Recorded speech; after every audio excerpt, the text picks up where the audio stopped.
Já convido os irmãos a abrir as vossas Bíblias no livro de Mateus.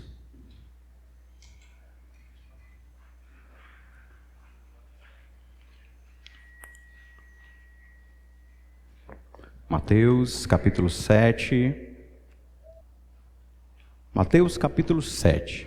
A gente vai ver hoje os versículos de 1 a 12, mas, por enquanto, nós leremos só o primeiro versículo do texto, que diz assim: Não julguem, para que vocês não sejam julgados. Amém? Vamos orar mais uma vez. Senhor Deus, muito obrigado por essa oportunidade que temos de estarmos aqui reunidos, Senhor, como igreja, como comunidade. Que o Senhor nos guie essa noite, que o Senhor fale aos nossos corações através da Tua palavra, que não seja somente palavras minhas, Senhor, porque se assim for, nós sairemos daqui talvez pior do que chegamos, mas nós não queremos isso. Nós queremos ouvir a Tua voz falar aos nossos corações. Nós queremos sair daqui diferentes, Pai. Então que a Tua palavra, ela fale aos nossos corações, ela nos molde, como tem sido, Senhor, desde o princípio, Pai amado, quando essa palavra nos foi entregue. Eu te agradeço. Amém, Senhor. Enquanto o computador liga aqui, eu vou contar uma historinha para os irmãos. Uma certa vez, uma certa jovem, ela ia fazer uma viagem para encontrar seu pai. Fazia tempo que ela não via ele. E aí, ela comprou sua passagem e tal. Chegou o dia da viagem, ela foi para o aeroporto, né?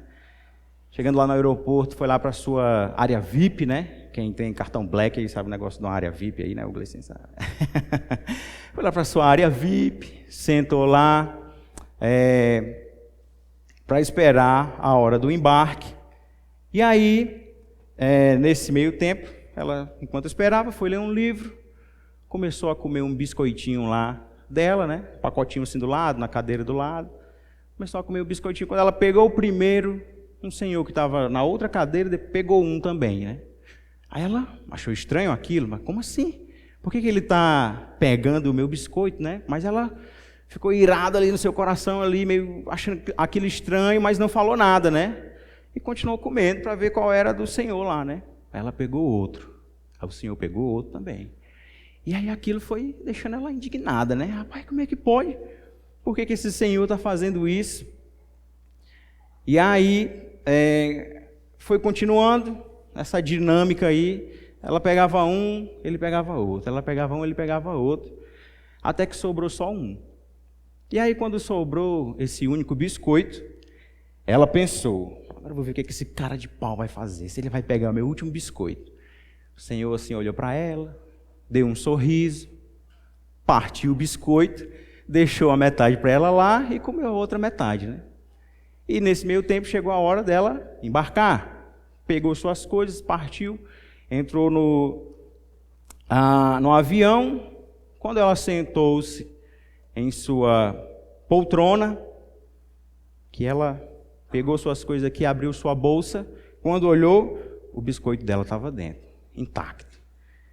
Ela estava comendo o biscoito da outra pessoa e estava indignada no seu coração, tecendo ali vários julgamentos por conta daquele senhor supostamente estar comendo o biscoito dela. E aí ela se sentiu totalmente envergonhada, né, dessa atitude dela. Ela não falou nada com o Senhor, né? Mas o seu coração estava ali, truando ali, indignado, né? Se ela puder, ela matou ele várias vezes no seu coração, né? Porque a palavra diz: não matarás, mas se você tiver ódio no seu coração, você já matou o seu irmão. E ali ela ficou totalmente envergonhada daquela atitude, né? Só um momento.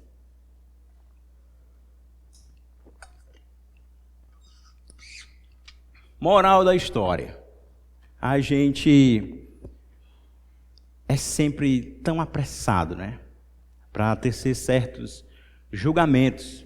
Aliás, a gente está o tempo todo julgando, né? O tempo todo a gente está julgando alguma coisa, a gente está falando sobre algo, né? E por que que o nosso coração ele é assim quase todo o tempo? Por que será que é dessa forma, né? Provavelmente deve ser por conta do pecado do nosso coração, né? E Jesus aqui nesse texto, conhecendo o nosso coração, vai trazer aqui alguns ensinamentos para nós sobre essa questão do julgamento. O tema da pregação de hoje é o perigo do julgamento sem discernimento, né? E muitas vezes nós estamos ali fazendo julgamentos, indignados em nosso coração, sem o verdadeiro discernimento ou o conhecimento das atitudes do nosso irmão ou de qualquer outra pessoa e descendo a lenha, né? Descendo a marreta na cabeça, né? Como diz o outro, e julgando o tempo todo.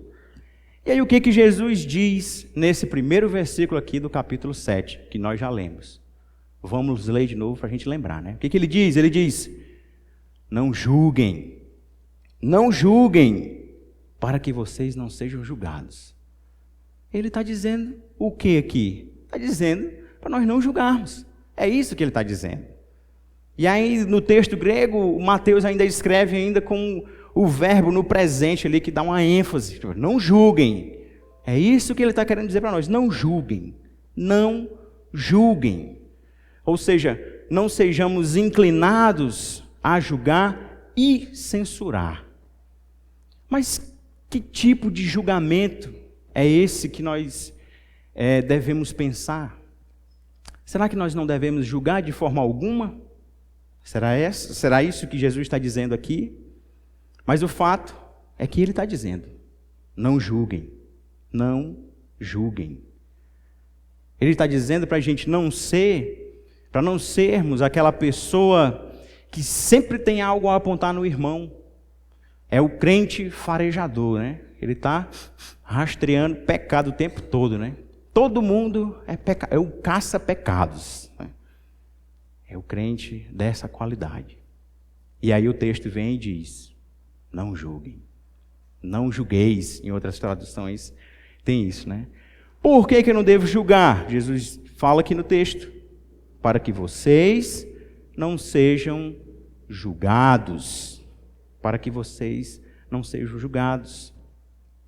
Na verdade, o compromisso do discípulo com o reino de Deus e a justiça exigida deles, dos discípulos, não lhe concede o direito de assumir uma postura julgadora. E julgadora como um juiz, que dá um decreto final ali naquela situação. E o texto claramente, ele fala contra isso. Não julguem, não julguem.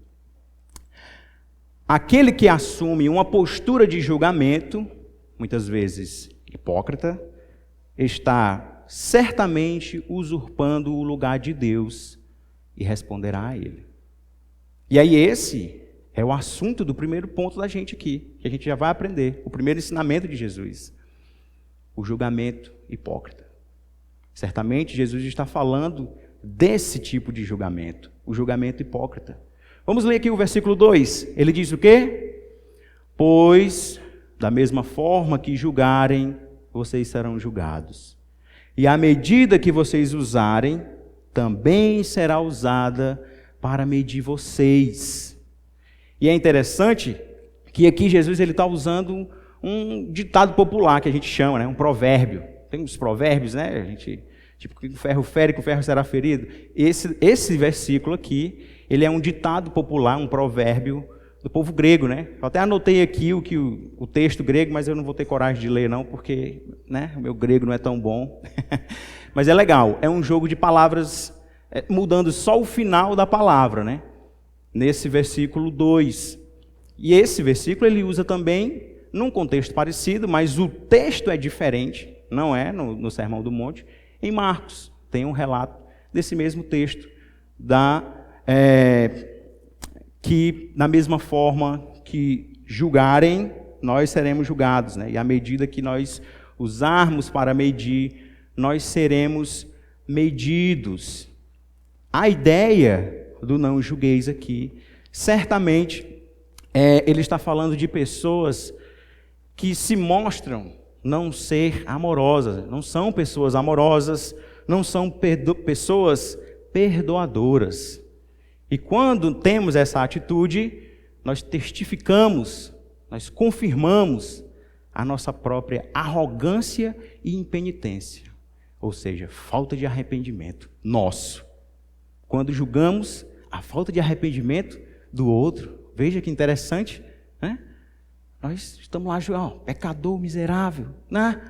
Esse cara aí não é crente não. Vários exemplos a gente pode listar daquilo que a gente fala, que a gente julga. E como é difícil não julgar, né? Se nós pararmos para pensar em quantas vezes nós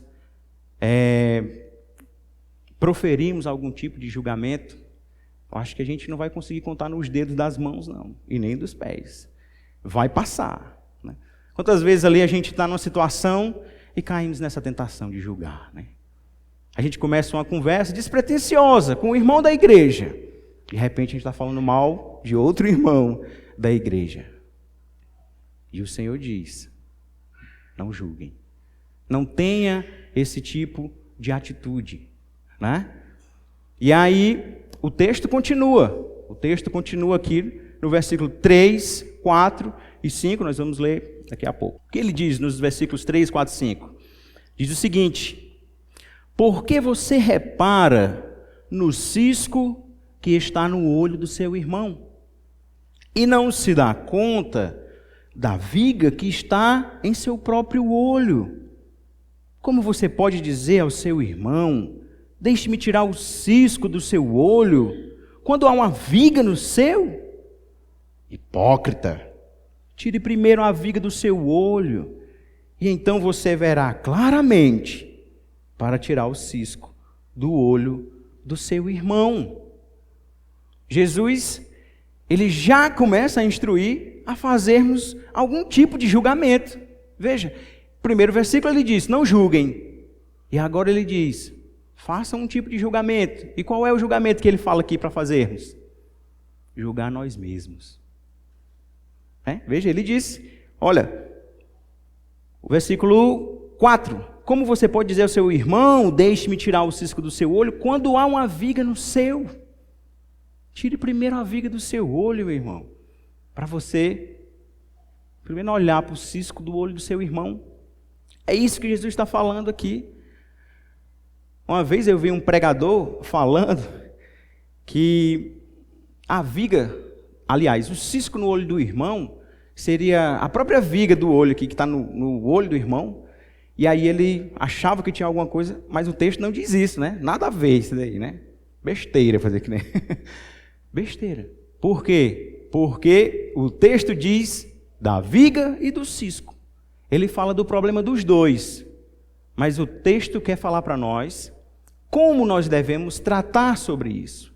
Como que nós devemos pensar sobre essas questões e como devemos lidar com isso. Jesus, ele usa uma hipérbole aqui, um exagero, né? Para poder chamar a atenção. Qual era o contexto aqui? O contexto era de religiosos, fariseus, saduceus, mestres da lei. Os caras era tudo aqui, ó. Outro nível, né? O nível de cima, né? E todo mundo estava no nível de baixo. Os caras eram tops, né? E aí sempre ali trazendo os seus tipos de julgamentos. Ah, você não faz isso, você não faz aquilo, eu faço isso, eu faço aquilo. A gente lembra logo da oração, aquela oração que Jesus falou, né? Ele fala do fariseu que está orando e fala do publicano que está orando lá, né? E aí o publicano não consegue nem levantar a cabeça baixa ali orando, pedindo perdão pelos seus pecados. E o fariseu orando, ele diz o quê? Ele diz assim, olha, ainda bem que eu não sou como aquele publicano ali, porque eu faço isso, eu faço aquilo. Então, o contexto é esse. Os caras se engasgando com uma viga gigantesca, mas apontando os problemas, que às vezes eram coisas pequenas dos outros, e assim, trazendo algum tipo de repressão, de julgamento, tirando a liberdade do irmão, não ajudando ali, sufocando, né? E Jesus, ele está falando contra isso. Tire a viga do seu olho. E aí, o grande problema disso é a hipocrisia. Você vê que no versículo 5 ele diz: hipócrita, tire primeiro a viga do seu olho, e então você verá claramente para tirar o cisco do olho do seu irmão. O hipócrita, falado no capítulo 5, no versículo 5 do capítulo 6, e os outros versículos também, é o 2, o 5 e o 16, quando eu preguei nesses textos, eu falei sobre essa questão do hipócrita, qual era o sentido para os dias do povo, do leitor imediato aqui, né? Porque a gente tem uma definição de hipócrita. Se eu perguntar aqui para alguém diretamente, o que você entende sobre hipócrita? A gente vai ter uma resposta. A primeira resposta provavelmente vai ser aquela, é aquele que a pessoa que diz que faz uma coisa e não faz. Ou então, julga a outra pessoa porque não faz uma coisa, mas ele também não faz. Ele é um hipócrita. Está certo, não está errado. Essa ideia, também é pecado isso, Mas o hipócrita, a palavra hipócrita, ela se refere à máscara, E no teatro grego, a pessoa usava uma máscara para fazer as suas apresentações. Mas qual era a intenção de usar a máscara? De chamar a atenção, de ser visto e ser aplaudido. Essa era a ideia. E aí Jesus ele traz essa ideia para o julgamento. Como que você, seu hipócrita, você está tendo uma atitude de hipócrita. Você é um hipócrita quando você faz isso. O exemplo do fariseu. O fariseu orava alto na praça, dizendo: eu faço isso, eu faço aquilo, para receber o aplauso, que os outros vissem o que ele estava fazendo. Uma atitude totalmente hipócrita. E aqui não é diferente. Jesus está dizendo: hipócrita, tira a viga do seu olho primeiro, rapaz. E aqui eu consigo visualizar alguém julgando o outro, E aí a pessoa fala tantas coisas da outra pessoa para esconder o seu pecado. E escondendo o seu pecado, recebe o aplauso das outras pessoas. Como você tem razão, você tem toda a razão, meu irmão, como você está certo, como você é tão crente, E aí o ego vai sendo alimentado, como você conhece a Bíblia. Mas na verdade o coração só está querendo receber aquilo, o aplauso, o reconhecimento, que seja visto. Essa é uma atitude hipócrita falada nesse texto aqui. Jesus alerta sobre esses problemas. Devemos tratar o nosso coração, para que, mesmo quando a gente tiver de tecer algum julgamento, a gente não pegar tão pesado com o nosso irmão, A gente não sufocar o nosso irmão. Porque Jesus diz: não julguem, mas está associado com a hipocrisia. Então, o que nós não devemos fazer é ter esse tipo de atitude. Porque julgar, a gente vai ver várias outras passagens na Bíblia dizendo que devemos aplicar alguns julgamentos, Nesse mesmo texto aqui, ele vai chamar algumas pessoas, alguns indivíduos de porcos e cães. Ele está também fazendo um julgamento. Mas ele proíbe uma atitude hipócrita, Ele proíbe que sejamos totalmente levados pela vontade do nosso coração. Ele não proíbe 100% o julgamento, É algum tipo de julgamento problemático que é proibido aqui. E aí, o texto continua e nos alerta sobre um outro tipo de julgamento. Mas o que ele diz desse julgamento? Eu até já falei aqui, Jesus, nesse mesmo texto, ele fala e ele julga algumas pessoas, chamando-as de cães e porcos. E aí nós chegamos aqui na nossa segunda verdade, que diz o seguinte, a nossa segunda verdade é julgando com discernimento. Nós vamos ler aqui o versículo 6. Só um momento.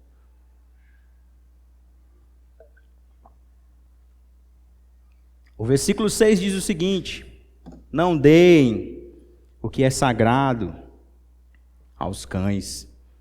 Não atirem suas pérolas aos porcos. Caso contrário, estes as pisarão. E aqueles, os cães, voltando-se contra vocês, os despedaçarão. Esse versículo ele é muito interessante, né? Primeiramente, eu já gosto da estrutura desse versículo, né? Domingo passado, o pastor Welton estava pregando aqui e ele falou sobre uma prática literária, acho que é do hebraico também, no grego é usado, sobre o quiasmo, né? E aqui é a mesma coisa, né? Ele fala de de cães, aí depois ele fala de porcos, depois porcos de novo, depois os cães, né? A, B, B, A, né? Ou então se colocasse fica um X, né? A, B, B. E aí, ele usando essa estrutura, isso é só uma curiosidade gramatical.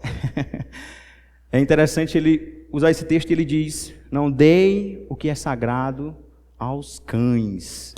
Aos cães. Claramente, esse versículo ele nos permite algum tipo de julgamento, né? Primeiro, nós devemos amar os nossos inimigos. Mateus 5, capítulo 5, se voltarmos aqui, versículo 43 e 47, vai dizer isso. Ame os seus inimigos. E evitar fazer julgamentos, aqui no versículo 1. Mas ele está nos trazendo aqui uma ideia de evitar o risco de interpretar de forma simplista e sem discernimento esse versículo. Esse texto como todo, desculpa. Porque não julguem. E aí, beleza, não vou tecer nenhum tipo de julgamento. 0 julgamentos, não haverão julgamentos. Ninguém vai falar contra nada de nenhum problema dos irmãos. Não é tão simples assim. A coisa é mais profunda, né? E o versículo aqui, ele nos alerta dessa possibilidade e nos destaca a importância de não vivermos na superficialidade do texto, né? De nos aprofundarmos. E aqui podemos considerar o que ele está dizendo. Uma metáfora, claro, né? Não deem o que é sagrado aos cães, nem atirem suas pérolas aos porcos. Os porcos são impuros e selvagens, como os cães também. Na Bíblia, na época do povo aqui, cão não era um animal domesticado, não era usado nas casas, enfim. Cães eram cães selvagens, viviam fora das cidades. Eram animais que a qualquer momento podiam atacar alguém, os cães, né? E os porcos também. O judeu não podia ter contato com carne de porco, né? Enfim, com esses animais porque eles eram impuros. E aqui Jesus, ele coloca algumas pessoas nesse grupo, cães e porcos. Mas será que ele está chamando todos os gentios aqui? Eu entendo que esse texto, ele está falando de pessoas ímpias. Não tem como o cristão, né, que o Senhor alcançou, que ainda é pecador, mas foi alcançado pelo Senhor, ser considerado um porco ou um cão.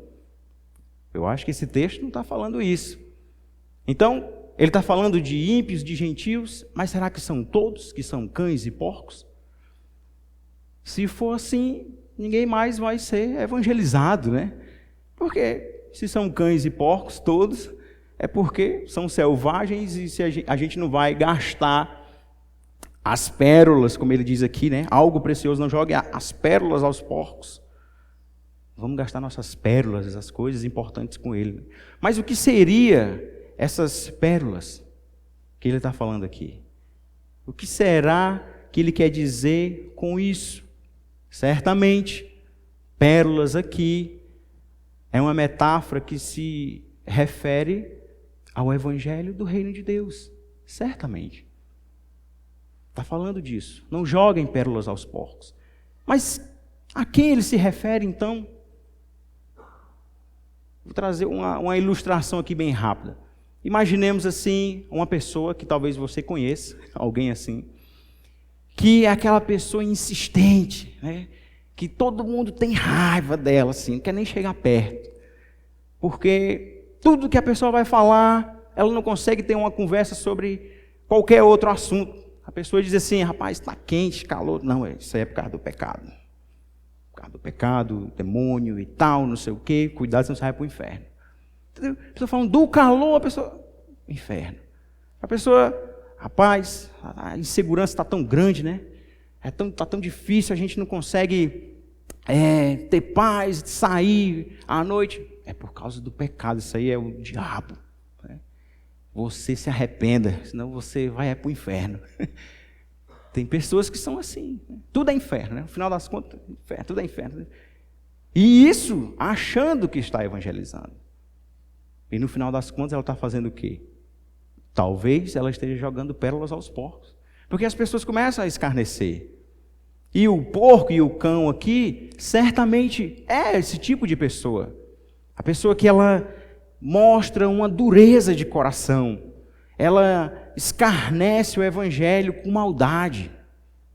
E essas pessoas, Jesus diz o quê? Não vá se agoniar com elas. Não jogue pérolas aos porcos. Não fique querendo arrancar os cabelos por conta dessa pessoa. Não queira resolver tudo com a sua força. Não jogue pérolas aos porcos. Você não é o Espírito Santo. Você não muda o coração do homem. Deus é que está no controle de todas as coisas. O Senhor, Ele controla até os que escarnecem o Evangelho. Então, fica de boa aí, irmão. Fica calmo, né? Não fica agoniado, né? Não vá para cima da pessoa que escarnece, que o tempo todo fala mal. Não. Não faça isso. Você estará desperdiçando. Você estará, talvez, jogando o evangelho para ser pisado. E isso é muito estranho. O Senhor nos adverte. Não joguem pérolas aos porcos. Como eu já falei, diante dos que escarnecem a palavra de Deus, lembremos, o Senhor está no controle até dos que se rebelam. Por isso, os versículos seguintes aqui nos instruirão que quem é crítico demais, muitas vezes sendo hipócrita, e bate de frente com o outro, não julgando ali com discernimento, ele dificilmente ora de verdade. E aí nós chegamos no terceiro ensinamento de Jesus aqui nesse texto, que é orando por entendimento. Vamos ler aqui o versículo 7. O versículo 7 diz o quê? Peçam, e lhes será dado. Busquem, e encontrarão. Batam, e a porta lhe será aberta.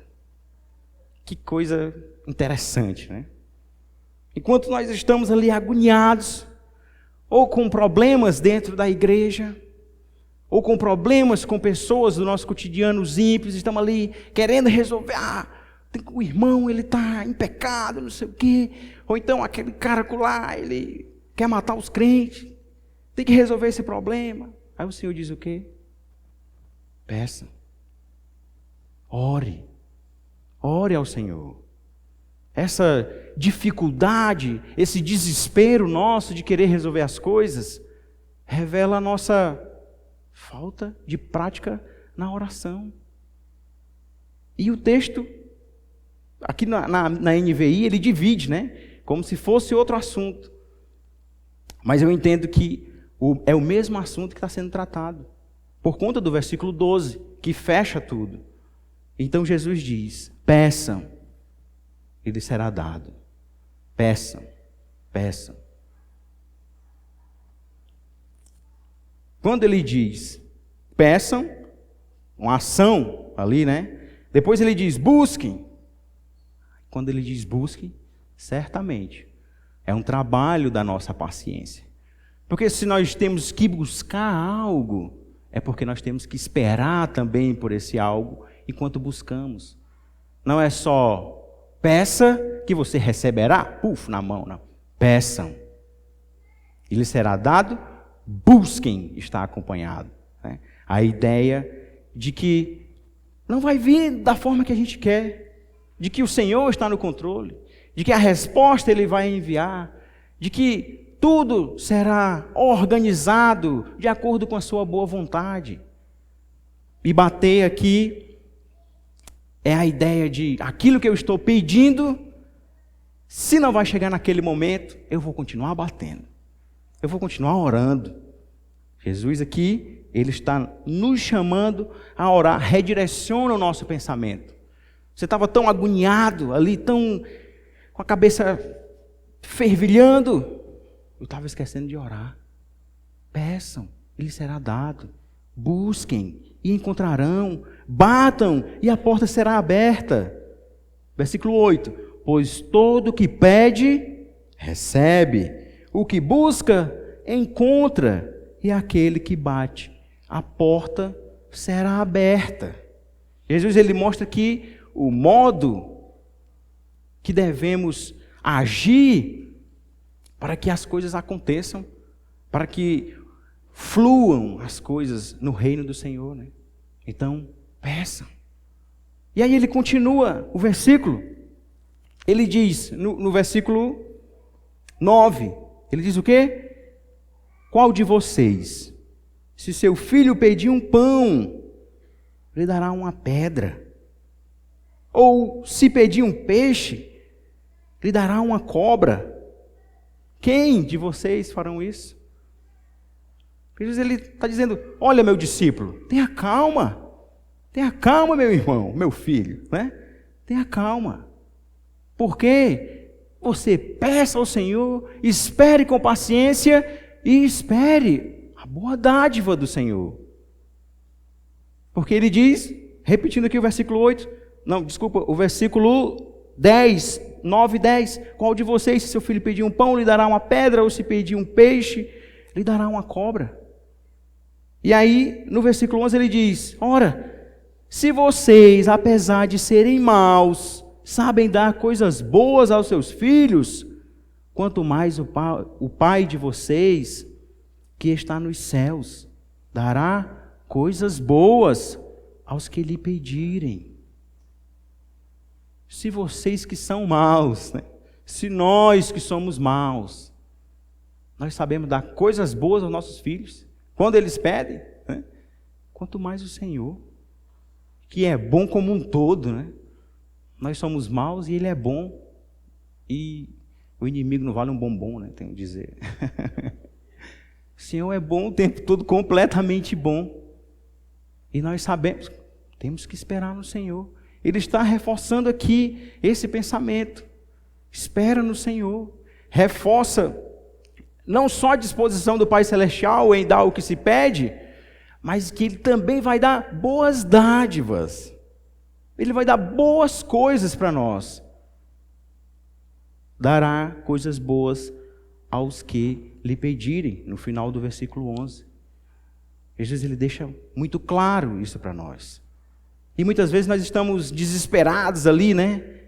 Fora de controle, querendo controlar a vida do outro também, né?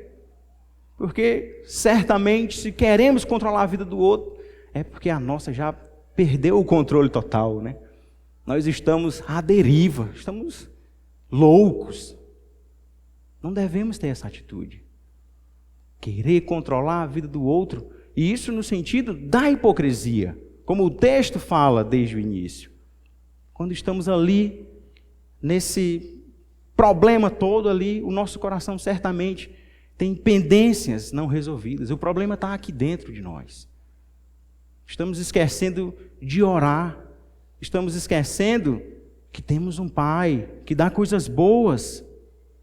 Você já parou para pensar de que quando a gente está com problema assim, a gente não consegue nem orar direito? A gente não consegue. A gente está com sentimentos confusos no coração. A gente está perturbado, querendo muitas vezes controlar a vida do outro, querendo controlar o mundo inteiro, ter o controle de todas as coisas. Nós não conseguimos nem orar direito. Por isso que a gente deve pedir ao Senhor, lembrar dessa verdade, para que o nosso coração consiga voltar para a sanidade e entendermos a verdade de que o Senhor, Ele está no controle de todas as coisas. E nós já sabemos disso, que o Senhor está no controle de todas as coisas, mas muitas vezes nós esquecemos disso, ou nem entendemos o que isso quer dizer. A profundidade de o Senhor está no controle de todas as coisas. Charles Spurgeon aqui dizia que até a poeirinha na janela da casa dele, para um lado e para o outro assim, o Senhor estava no controle daquela poeirinha ali, para um lado e para o outro. Nada foge do controle. Desde os mínimos detalhes até os macro detalhes, né? Os detalhes gigantescos, o universo como um todo, a profundeza do oceano. Né? O Senhor está no controle de todas as coisas. E nós insistimos em esquecer essa verdade. E queremos continuar com uma atitude perturbada no nosso coração, levando-nos a problemas maiores. A problemas maiores. Quando esquecemos de orar ao Senhor, quando perdemos esse entendimento, nós nos perdemos na caminhada. Não tem outro resultado, não tem um resultado diferente. O resultado é esse, infelizmente. Nós somos o povo do Senhor, nós somos comprados pelo sangue do Senhor, e nós precisamos ouvir essas verdades vez por outra, porque insistimos em querer esquecer que o Senhor nos dará todas as coisas. Se nós, apesar de sermos maus, sabemos dar coisas boas, quanto mais o Pai, o nosso Pai, que está nos céus, nos dará coisas boas. O Senhor atenderá ao desejo do nosso coração, se estivermos no centro da vontade do Senhor. É interessante isso. Eu estava conversando hoje no retiro do seminário justamente sobre essa frase, né? Está no centro da vontade do Senhor, que é falado muitas vezes de qualquer jeito. Cada pessoa muitas vezes ouve e tem uma interpretação diferente do que isso quer dizer. Mas se nós lemos a palavra do Senhor, se entendemos o que o Senhor quer de nós, a gente entende essa frase e a gente vai professar isso de forma correta, de estarmos no centro da vontade do Senhor. E aí no versículo 12, ele diz o quê? Assim, em tudo, façam aos outros o que vocês querem que eles lhes façam, pois esta é a lei e os profetas. Temos aqui Jesus dizendo, olha, seu desequilibrado, você que está aí com os pensamentos perturbados, você não consegue nem orar, você querendo controlar tudo, controlar seu irmão, olha, calma. Versículo 12, em tudo, faça aos outros o que vocês querem que eles lhes façam. Claramente aqui um equilíbrio. Não seja apressado em julgar e condenar o seu irmão. Não se desgaste com quem não quer saber dessa verdade. Apenas descanse e ore. Ore por aqueles que estão loucos aí, né? Não seja um louco igual a eles, né? Confiando que estamos fazendo aquilo que eu gostaria que o outro fizesse por mim, que orasse por mim, que cuidasse de mim, que me chamasse a atenção quando eu estivesse errado. Então, no texto todo, no desfecho desse texto aqui, a gente decorre do fato de que Deus é nosso Pai e que os filhos dele são meus irmãos. E isso traz descanso, misericórdia e justiça. É isso que esse texto está ensinando para nós, numa conclusão aqui. Porque quando entendemos que o meu irmão, que é filho de Deus, eu entendo o conceito dele ser meu irmão, então eu saberei tratar meu irmão, a forma de tratar. Eu saberei fazer o que o texto diz aqui no versículo 5.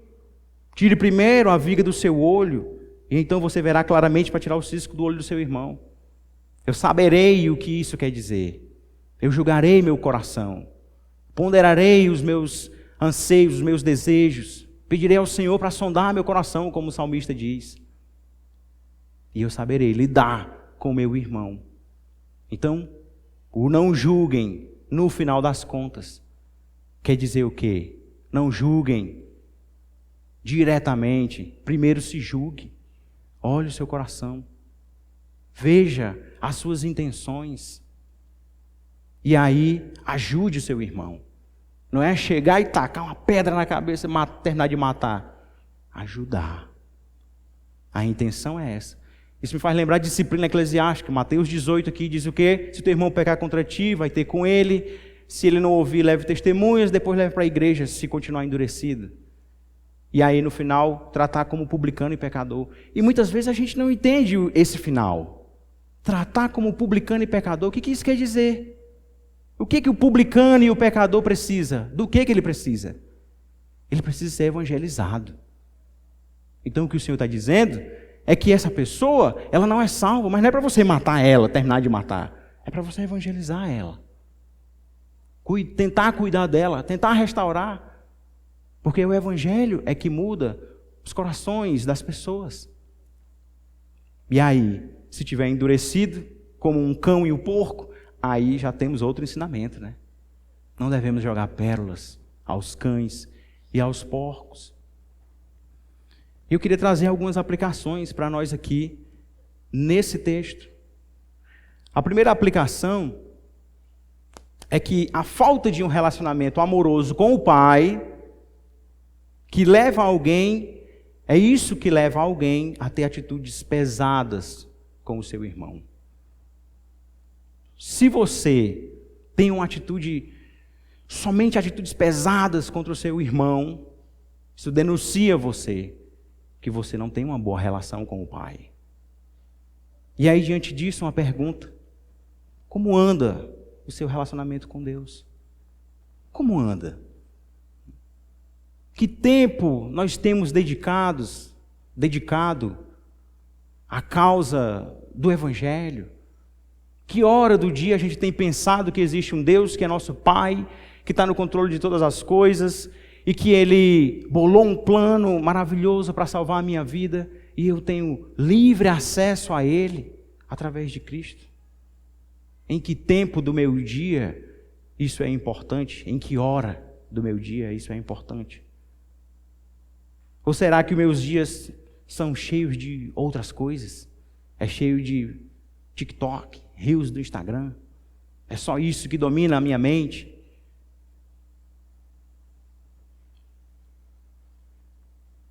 Que tempo nós temos dado ao Senhor? Como anda o nosso relacionamento com Deus? Outra pergunta: como anda também o nosso relacionamento com os nossos irmãos? João, na carta dele lá, acho que é 1 João, ele vai dizer o quê? Olha, se você diz que ama o Pai, mas aborrece o seu irmão, você é mentiroso. E se a pessoa é mentirosa, fazendo essa afirmação e não vivendo isso, é porque uma coisa está ligada à outra. Então, como anda o nosso relacionamento com Deus? E como anda o nosso relacionamento com o nosso irmão? Será que as nossas atitudes, nosso dia a dia, só nos entrega? Ah, mas é porque eu sou muito reservado, eu não gosto muito assim. Como assim, bro? Nós vivemos numa comunidade do povo alcançado por Jesus. Se esse povo foi alcançado por Jesus, Jesus une esse povo. E se esse povo é unido por causa de Jesus, como que eu não quero estar no meio desse povo? Devemos pensar sobre isso. Qual atitude nós estamos tendo em relação ao nosso irmão? Como está o relacionamento com o nosso irmão? Nós só sabemos apontar os erros do irmão, falar mal. Se essa é a nossa atitude, como eu já falei aqui, isso entrega o nosso coração. Isso nos denuncia. Isso diz muito sobre a nossa relação com Deus. Outra aplicação aqui para nós, desse texto, é a seguinte: não seja o cão ou o porco desse texto. Não sejamos o cão e o porco falado nesse texto aqui. É pesado, né? Quando a gente lê isso, eu fico impactado. Eu sei, rapaz, isso aqui é pesado, viu? Jesus, ele pegou pesado aí. Mas essa era a intenção, né? Pegar pesado. E eu queria trazer essa aplicação para nós. Se a gente lê lá em 2 Pedro, o capítulo 2, o versículo 22, diz assim: o que aconteceu a essas pessoas prova que são verdadeiros esses ditados.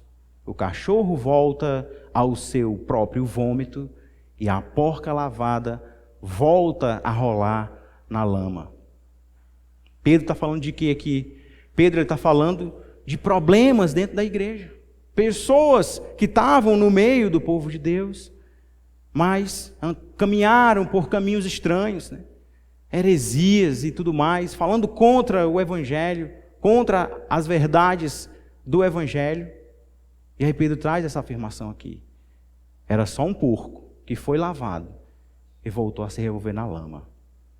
Era só um cão selvagem. Não era uma ovelha que vomitou e foi lá e voltou a comer o seu próprio vômito. Que pesado também isso daqui. Então, não sejamos um porco ou um cão. Como assim, Abel? Por acaso o texto está falando de pessoas da igreja, o texto de Pedro?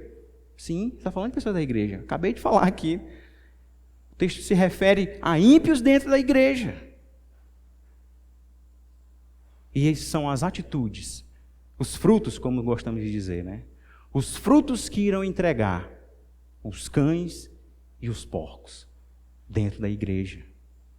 Pessoas que distorcem a verdade, que abandonam a verdade, que não fogem do pecado, mas alimentam o pecado diariamente. Isso é um problema terrível. Que nós não sejamos assim. Qual foi a atitude de José diante da tentação do pecado? José correu. Ele correu. Não foi um...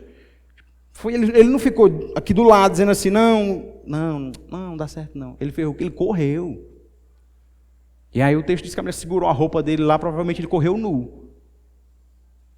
Porque ele sabia que não deveria ficar flertando com o pecado.